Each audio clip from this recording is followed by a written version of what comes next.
Okay, so good morning, and uh, we're going to start a whole new topic, and this the building block for that is a grand canonical exam ensemble, which we could have done it day one, but I deliberately did not do that in the early part of the course when I introduced the canonical ensemble, and because now I'm in a position to motivate why we need this ensemble better in more in some more detail. Okay, so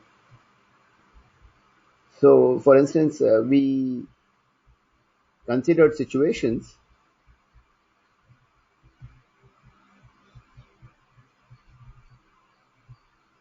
where particle number was conserved, was fixed.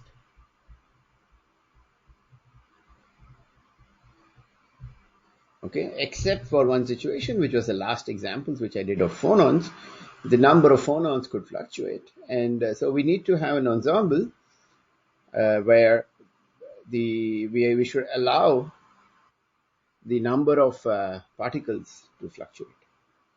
Okay, we need not be fixed. Okay, so now we will consider a situation where particle number is not fixed. I'll give you examples soon, but so here is the setup. The setup is simple. There are two subsystems, which I call 1 and 2. Okay, with energies E1, E2, and number of particles.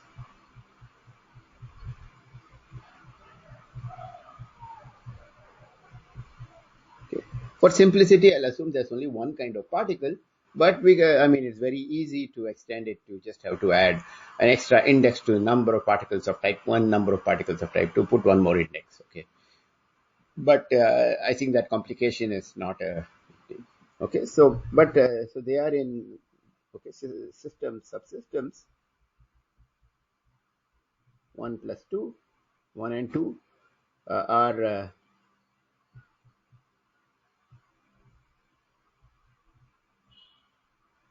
in contact with each other,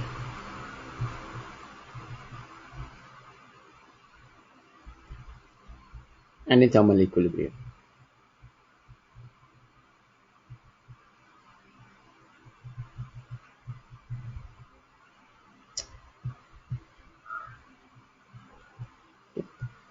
This is the thing. So and such that so total energy is fixed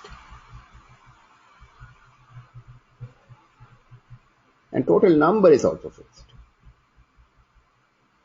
N1 is not fixed, N2 is not fixed. So what one is? So I draw this wall kind of thing, but it's really that they can exchange energy, they can exchange particles. So that is all that can happen. Okay. So this is the setup. Is the setup clear? Yes, sir. Okay. Now what we will do is we will say that so we will go back to the fundamental postulate which we had for isolated systems, right? So we had this. So and further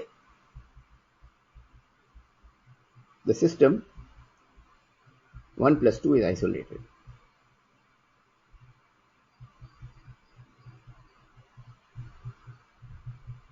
Okay, so what one has in mind is that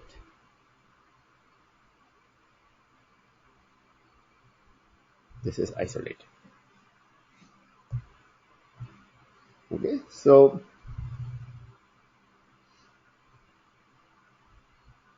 the entropy of this thing, according to the fundamental postulate, will be Kb log of omega of E and N. This we know.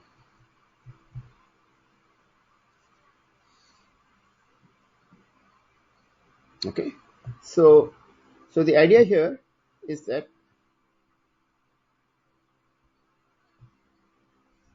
and we also, if you remember, that omega E Okay, so this is, what is this? This is the total number of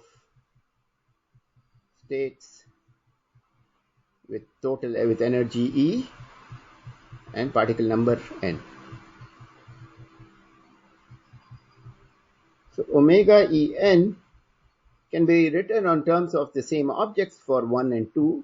What should it be? So let's say that omega 1 is the degeneracy for 1 and omega 2 is the degeneracy function for 2. What should this be equal to?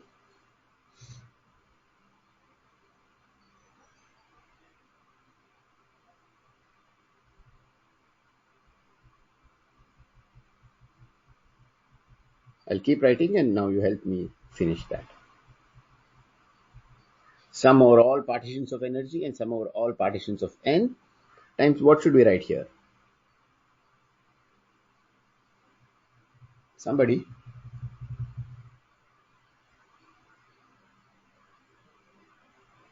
So this is the number of states, so it will be some volume by unit. No. In just terms of omega 1 and omega 2.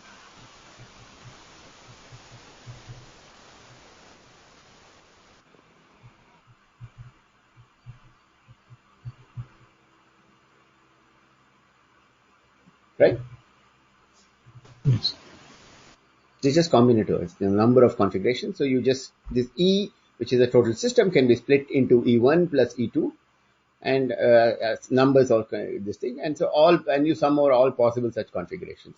So that should give you the total entropy of this thing. So, okay, so S will now be KB log of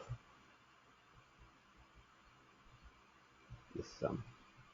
I won't write what's out here, but omega 1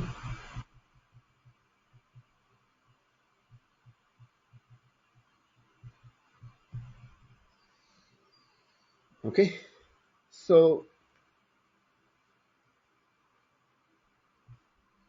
but we can actually simplify this further. We can write this as KB log of, say, sum over, say, E1, E2, sorry, N1.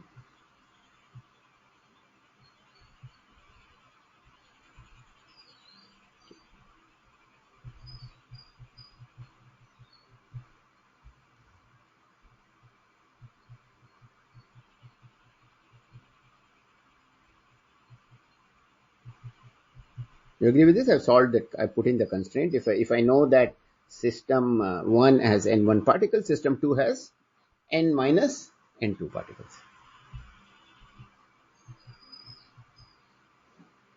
Okay. So this is what we have. And so now, so at thermal equilibrium, what will happen? So somewhere we were even, right? Is it okay now? Yes. So the idea here is, as before, at thermal equilibrium,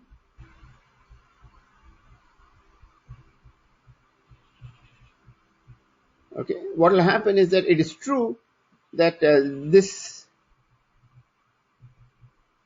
term in the summation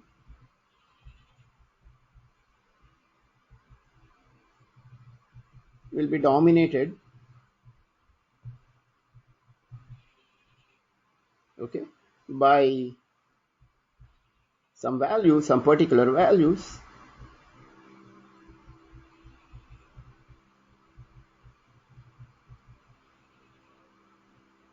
of E1, which we'll call which E1 equal to some E1 star, okay, and N1 equal to N1 star, okay. So while so this E1 star and E2 star will be the values such that this term, this object is maximized, okay. In other words, for fixed E and N, you maximize, okay, maximize the product.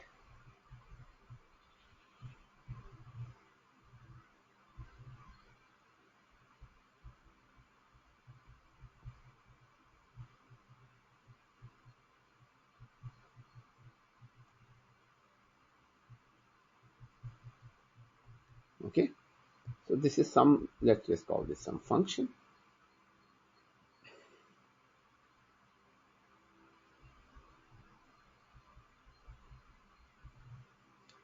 Okay, this is what we want to do. But what we will maximize is not omega 1 and omega 2. We have done this before, right? Where we kept n1, the numbers fixed, n1 and n2 fixed, and let energy with this thing. So, so we will, so maximize log of f rather than f.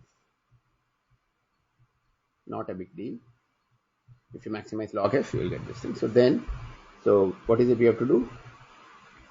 D log f by d1 e1 should be 0, right? This is the extrema condition. Is there any other condition?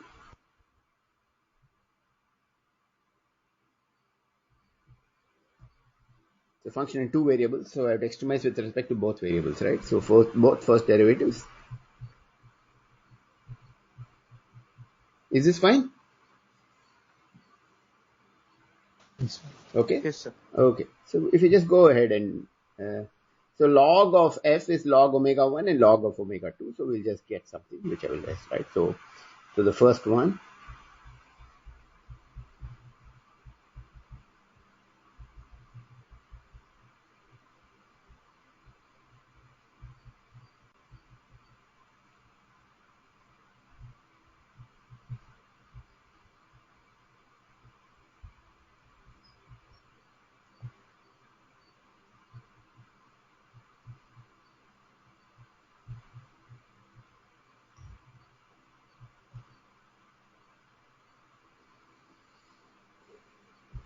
sorry, I'm running out of space, so let me just,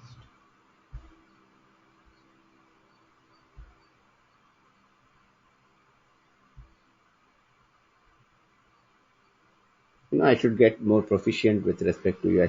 You can do something where you cut this and move shift it and do those things. But for now,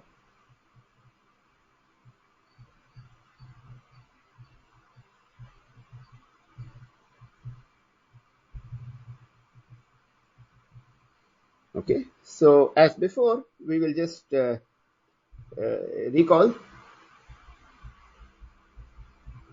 that d log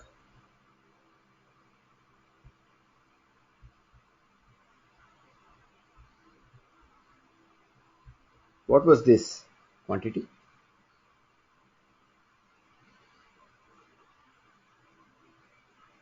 Anybody remember?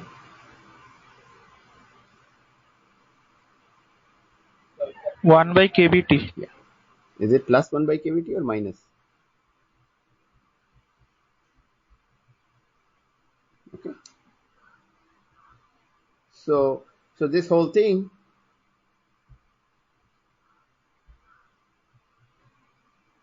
and this became, this just implies that T1 rather,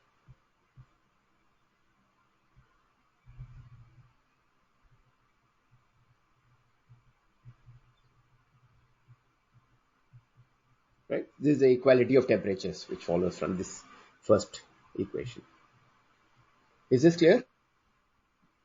Okay. So can somebody confirm if d log omega by d is 1 by kBt or minus 1 by kBt?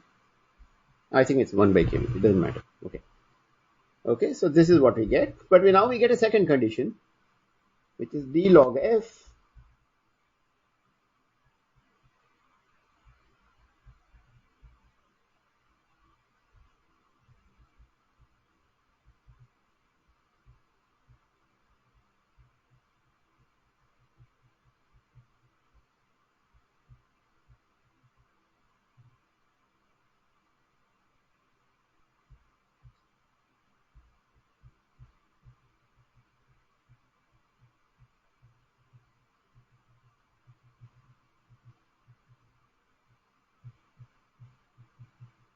We can rewrite this whole thing as saying, or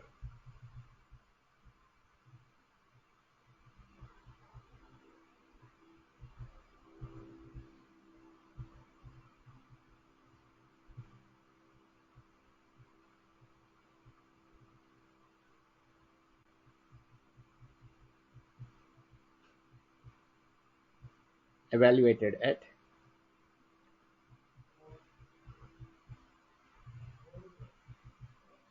and n2 equal to n minus n1.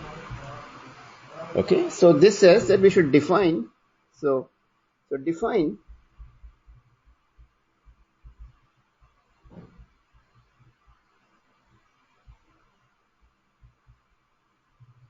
okay to be what? Okay. Carry forward your thermodynamics formula. Okay, so where mu, what is mu? Chemical Chemical potential. potential, right? So what this says is that, so the second condition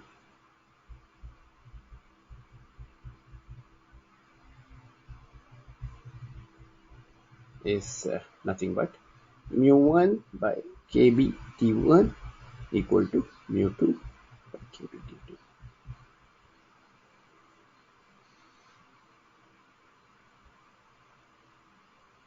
Okay, so we got this condition and we got this condition. Okay, of course. Okay, so again, so this is something we know that, so at thermal equilibrium,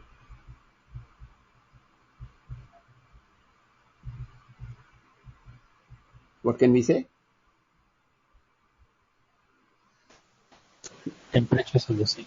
Temperatures are the same, but now the additional thing is, since they are allowed to exchange particles, what will be the same? The chemical potentials are equal.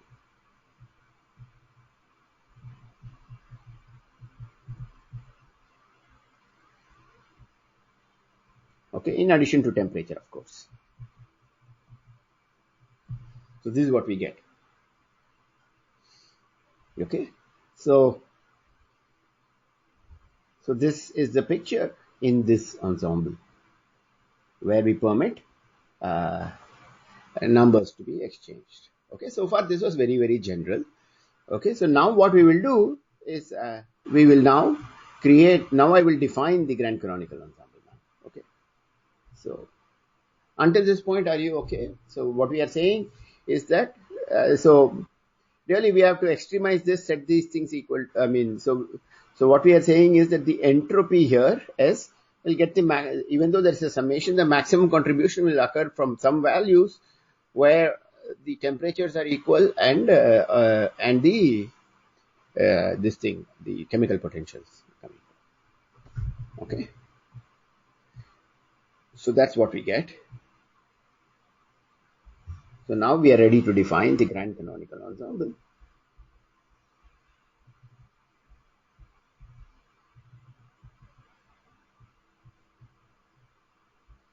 Okay, to do this, what we will do is we will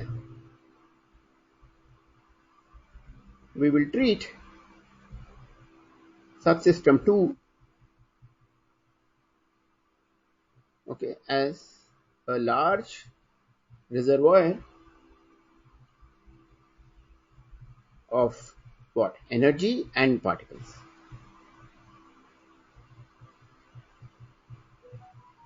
Okay, so what we have in mind is that E1 is much, much less than E2, and the condition is N1 is always, okay, so by N1 I mean the most probable, the N1 star, E1 star, whatever those things, they are much, much less than.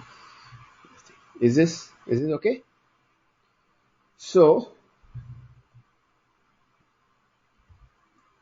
and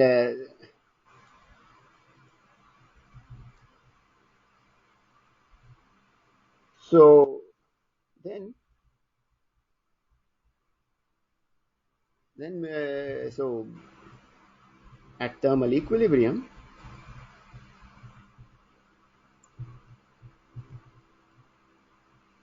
okay, the temperature and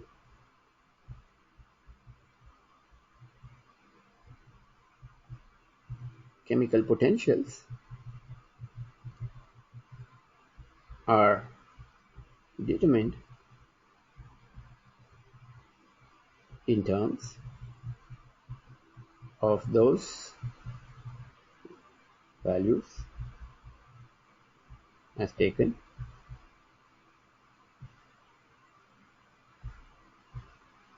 This is true in general, but we'll make a much more precise statement soon in terms of the values specified by.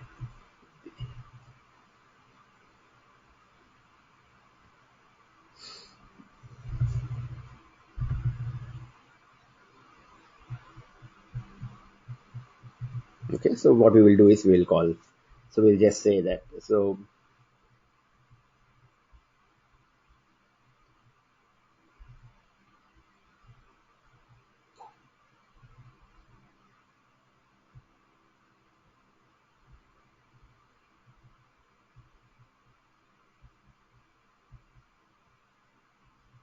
we'll look at this quantity, the log of E minus E1, and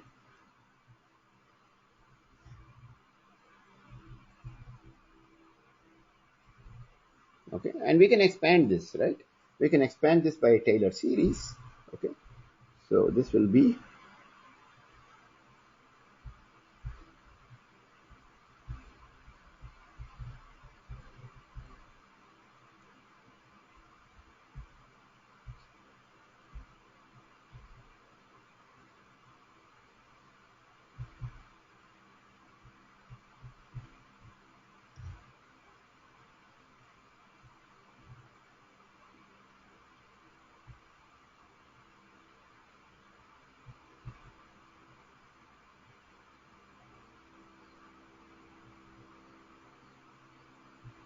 into, okay, so this is at E,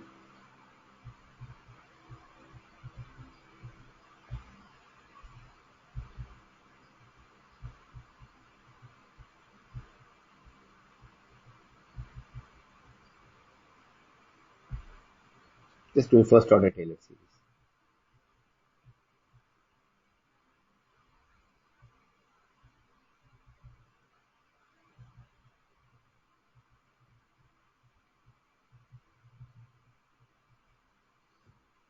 Okay, so this is what we get. Okay, so this is some overall constant. We'll just forget this thing. So let's keep it there. But what is this term? What is this? First, what is this?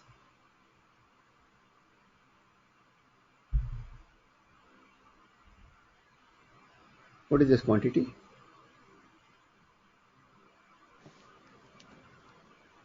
That's beta. That's beta. Okay, so this is beta of the reservoir, really, right? And so we have, see, E1 is very, very small, so that's what we get. So what is this?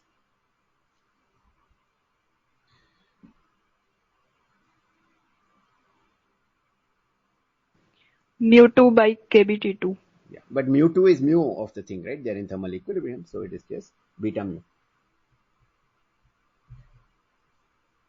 Okay?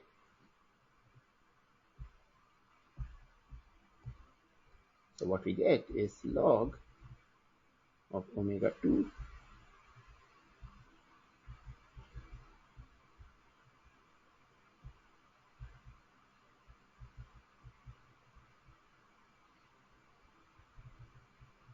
is some large constant, but what I want is the fluctuating part. Okay.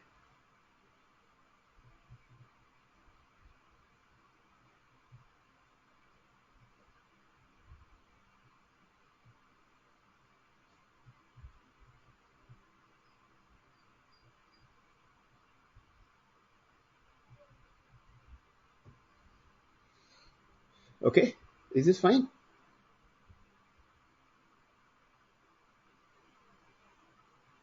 Okay, so this constant, I mean, I just this object I just wrote as a constant because it's independent.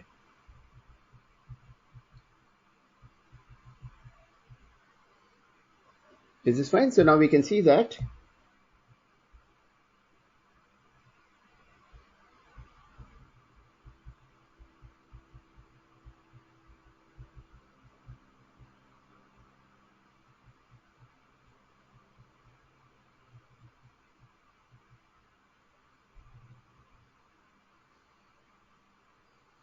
okay. But what is omega 2? Coming back to this, omega 2 into this is the unnormalized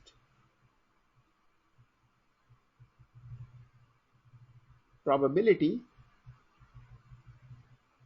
of finding system 1 with energy E1 and number of particles and n1 number of n1 particles.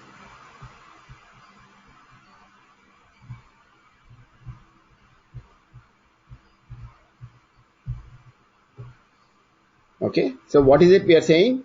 So the whole idea here is to go back to this thing, and you know that the entropy really comes by saying all accessible microstates are equally probable, but we are using that, and then we are doing saddle point, and then from this, so this will just tell you there is things which are happening from there is a summation of terms, but it is dominated by these things. But now if we let look for fluctuations, this is what we will get. If you remember, if we didn't let n1 fluctuate, we got the canonical ensemble. So we get this. So what we get is P of E n is proportional. Now I'm removing subscripts.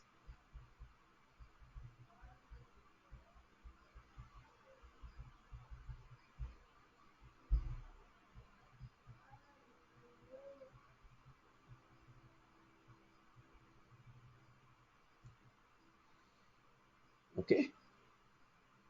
So now we are ready to define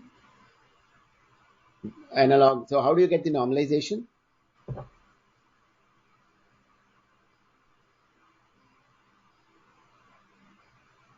How do you get the normalization? Sum over all E and N. Exactly. Okay. So just define something. So we just say sum over all E and N.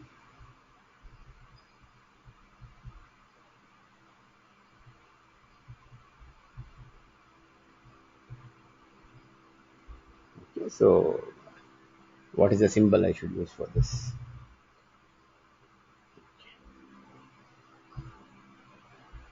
Maybe capital Q. Okay, so P of En.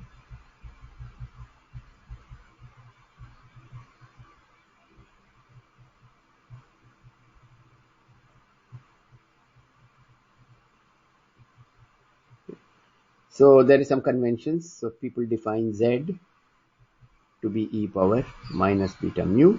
Mu is called the chemical potential. This is called the fugacity.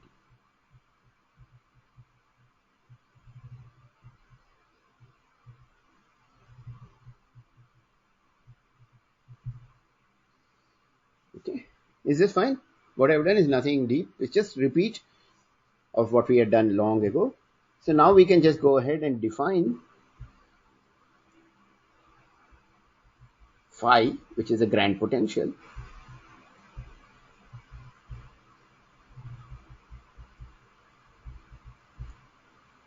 or the grand canonical partition function. What should I define it to be?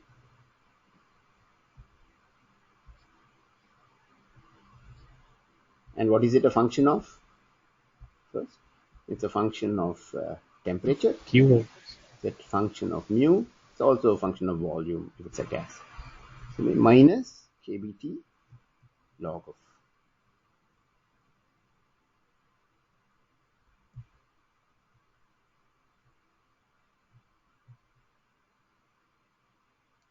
Right? The analogous to Q is like the Z which we wrote for. Okay. And what is a Q a function of? Q is, if you look carefully, it's a function of E. It's a function of beta mu, and we sum over all energies, but there will be some energy dependence. Through that, the volume will come in, right? So that's what we get, which is also a function of T. Maybe I should write T, V, me, and mu because that's the ordering which we usually follow. Okay. So this is what we get. Okay, so this is the state function in the grand canonical ensemble. Okay, so the ensemble would be you create multiple copies with different values of this thing with this probability. Okay, that kind of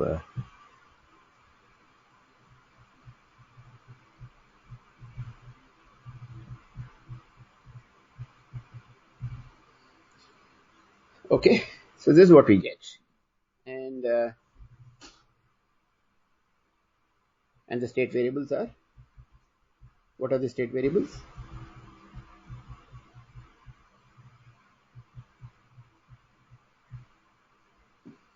Okay, so T and mu are determined by the thermal reservoir, so they are in contact. Is this fine? Sir, I thought that Q would itself be called the grand partition function. Yeah. Q is the grand partition function. Phi is the grand potential. Oh, Sorry. Yeah, the word grand here. Yeah, absolutely right. Yeah. Okay, Q is the. I'm not sure if Q is the standard notation. Okay, so I'm not very good with notations, but I know the stuff. Okay, is this point clear? Okay, so now we need to connect up with thermodynamics. So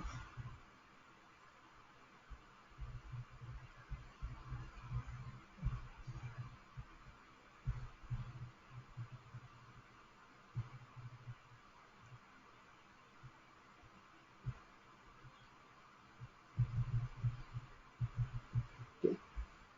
So there are two things. The first law. Okay, and then we also have the analog of the Euler relation. These are the two things. Okay. So first law, Legendre transforms, and all those things. Okay, so let's do those things. So first thing I will write for you is phi is equal to, okay, uh,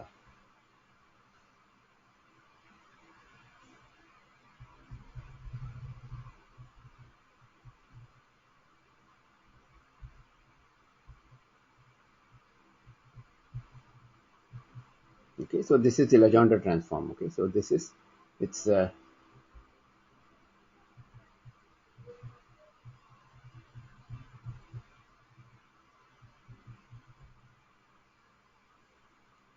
and we also go back and f was equal to u minus ts, etc., etc.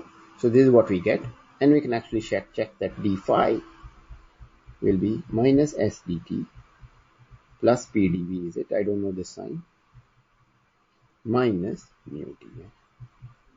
So this is the first law.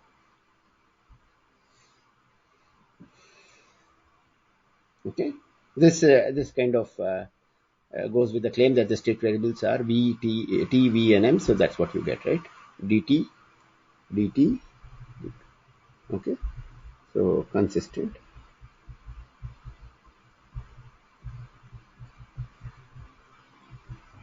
Shouldn't the last term be n d mu? Yeah, as I was writing it, I realized. Thanks.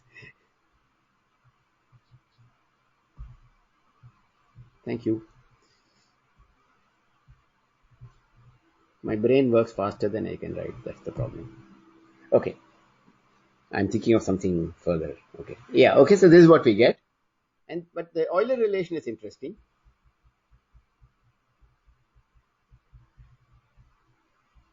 This we can check. Okay, so maybe this will be in your assignment where you work out all these things. Euler relation says,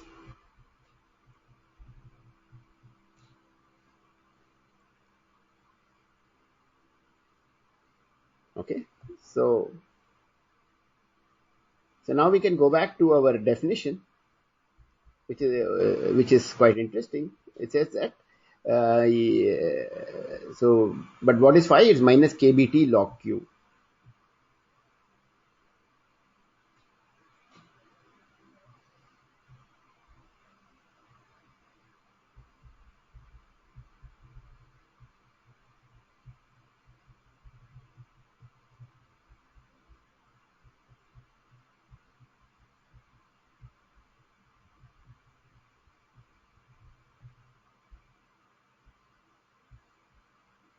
Okay, I'll pause here so that I'm like eager to develop more things, but I think I should stop here and wait for some questions or comments also will be fine.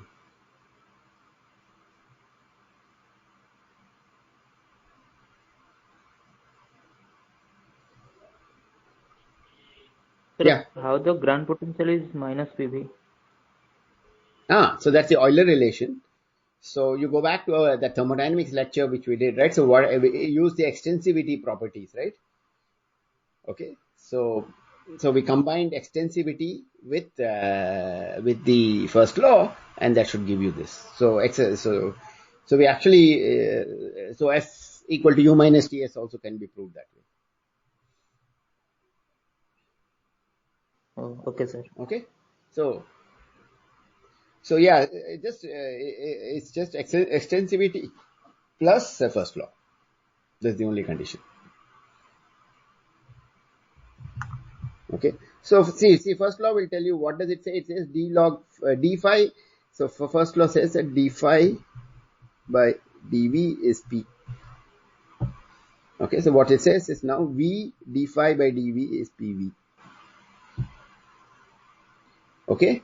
But the key, the cool point here is that the only extensive variable in phi, okay, is v, right? Mu is intensive variable dt. So this is nothing but, so extensivity of phi implies that v dv by d by dv of this equal to phi.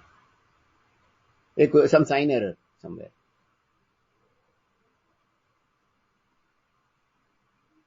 That PDB term should also have a minus sign. Okay. That's all. Sorry, I'm terrible. I mean, in principle, I should get all these things correct. So, okay. That's it. Oh, the proof came out. It was too easy. Okay, good. Any other question? Okay. No more questions? So then I will go ahead and develop some things more. So let us look at what is log of Q. What is Q?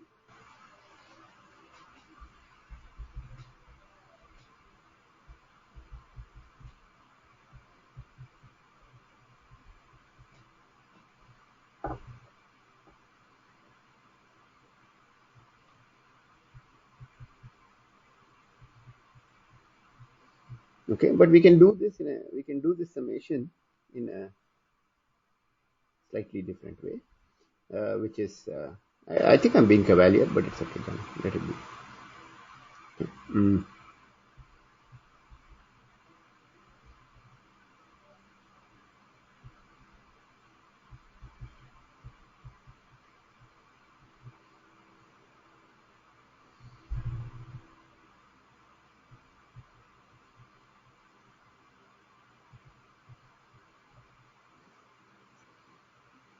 Okay, but what is this?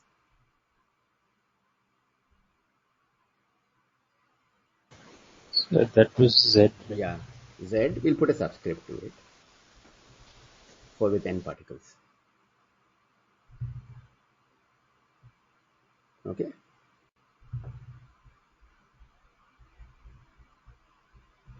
Okay. If we might need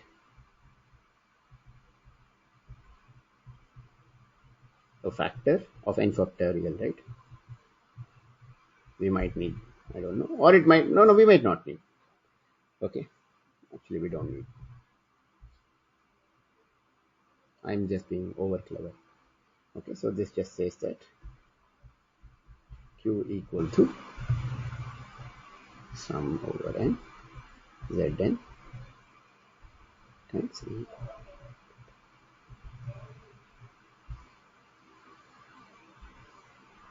Okay, this is a neat formula. Okay, so this is we just leave it at this. But one thing which I wanted to do much earlier, which I forgot, is to discuss examples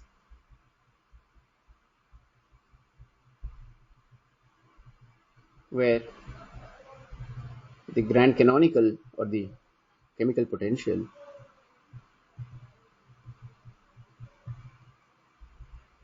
or grand canonical ensemble is needed.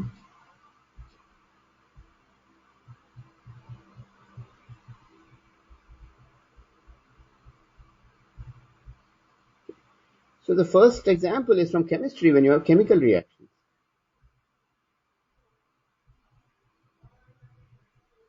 Okay, so we'll have something, A plus B, you mix them, it goes to C plus D. There could be more products, or it just could be a single C, but I'm just doing a particular reaction. And I will draw an arrow, it says A plus B goes to C plus D. But if you change conditions, temperature, pressure, you vary various things, even reverse can happen really. Even this can happen. It depends on conditions. Right? We know that. So there are chemical reactions. But now the point here is that because of this thing, what we can observe here is that the chemical, so the numbers of, numbers of particles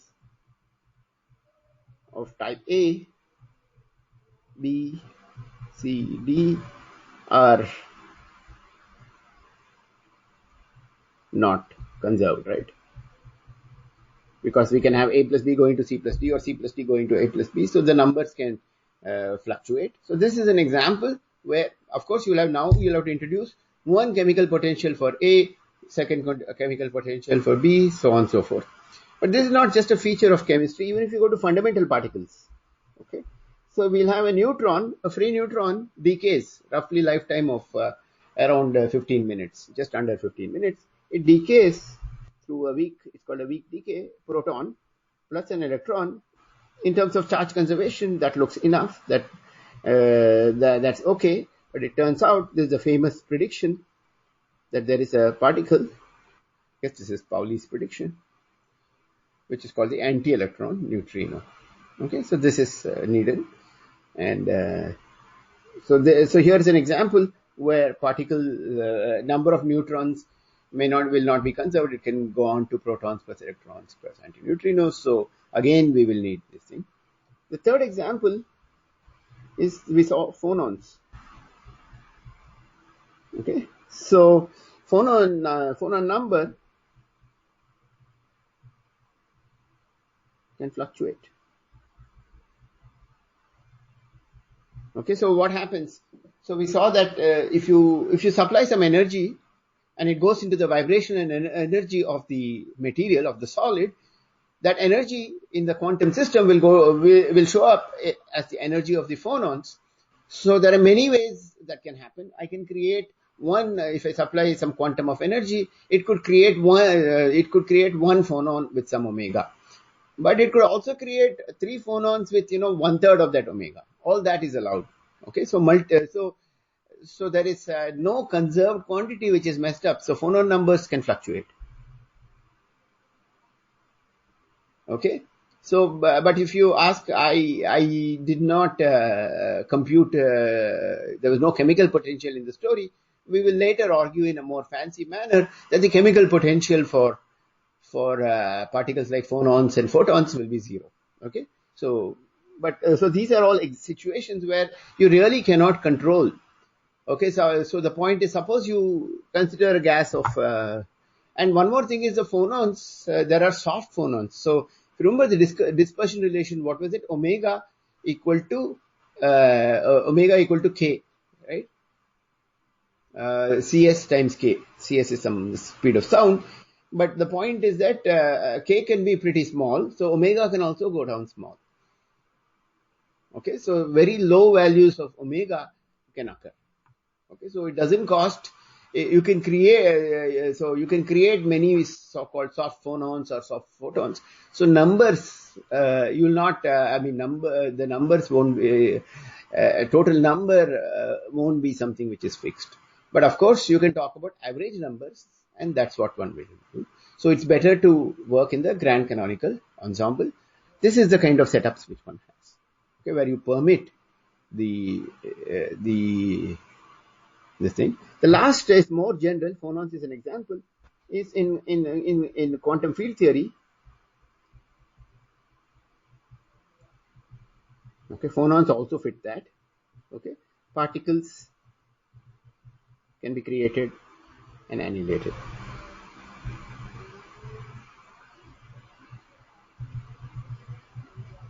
Okay, so we saw that in second quantized carry forward the second quantized formulation, right? Where we said this excited state n is nothing but the state of n particles.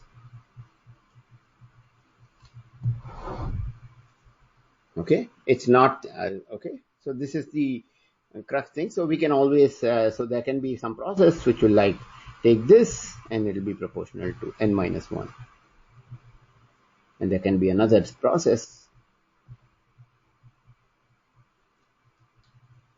right? So these are situations where again we permit the creation of particles. So for instance, if you think of quantum electrodynamics, electrons can be created and annihilated, and whatever the T-shirt formula says that you need to provide some energy which is equal to mc square, where to create an electron, forget other things, just out of the vacuum, if you're going to create, you need to provide minimum energy of mc square, right, to create an electron. Okay, but if you look at those energies, those are relativistic energies. So whenever you talk of non-relativistic quantum mechanics, you don't really talk of creating an electron. But if you go to relativistic quantum mechanics, which you will be doing in your quantum 2 course, there actually you will start seeing weird things like there's something called the Klein's paradox, which is not a paradox, but you try to assume that you have only fixed number of particles, and then you will find that when energy touches 2 mc square, you start seeing funny behavior. Okay, so total probability, you define it to be 1, right, because there's only one particle. So total probability can become 2 because, or 3 or whatever, because there are more than one particles. Okay, so you will start getting weird things because you try to do some computation in a fixed number of particles. So if energies are large, at high energies, you can create particles and annihilate particles. And so again, in such things, if you're going to do the statistical mechanics of those things, you need to use the grand canonical partition function. So this is really the correct setting for doing that. Okay, so what we are going to do, we're going to use this. So applications for us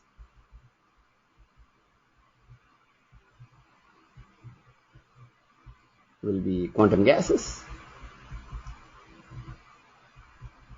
Okay, so we'll have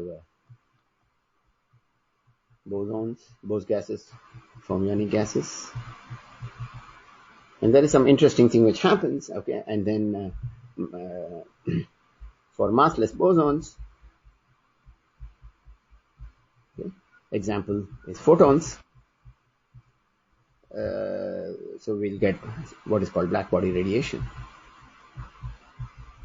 We'll derive this.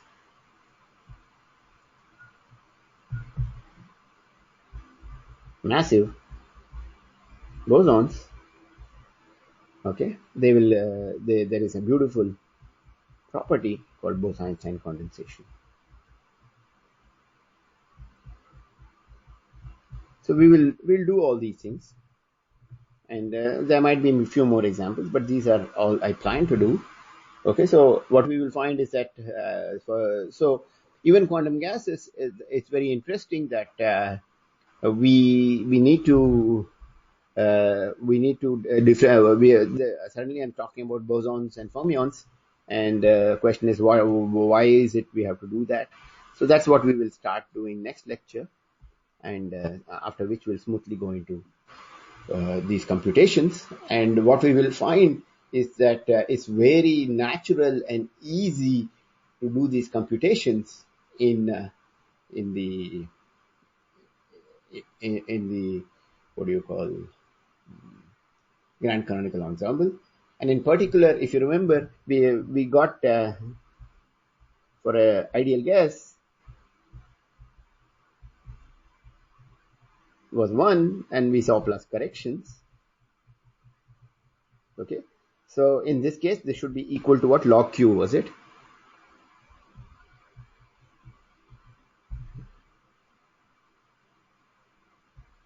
Let's do it here.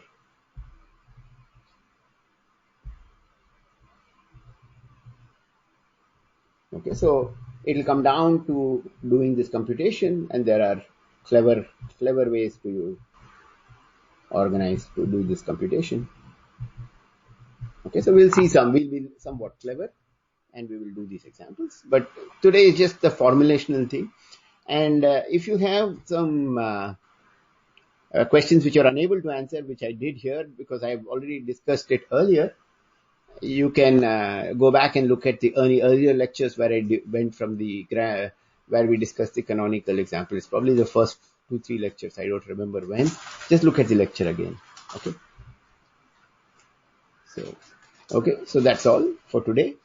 So tomorrow we start our study of quantum gases. We won't do quantum gases, but we'll discuss, the kinds of particles, kinds of statistics that happen, etc., and which are natural in the second quantized formalism. Okay. So I'll stop here, and the floor is open for questions. Sir. Yeah. So you said that for a phonon, the chemical potential is 0, but phonons of like different frequencies are of different energies. So shouldn't there be some energy input? Yeah. So the point is that I can create phonons of very, very, very, very low energies. You just give me some epsilon, I can find an omega. So the key is that they are massless. But an electron, even at rest, you need to give me at least mc square.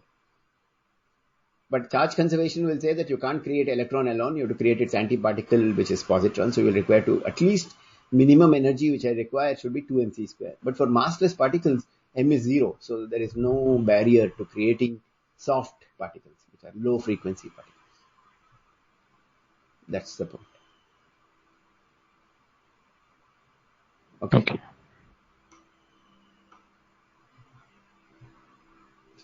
Anything else? That's a good question. We will come back to that. We'll be discussing photons. Photon gas. Okay, so at least let me stop recording, and then if you want, you can continue asking.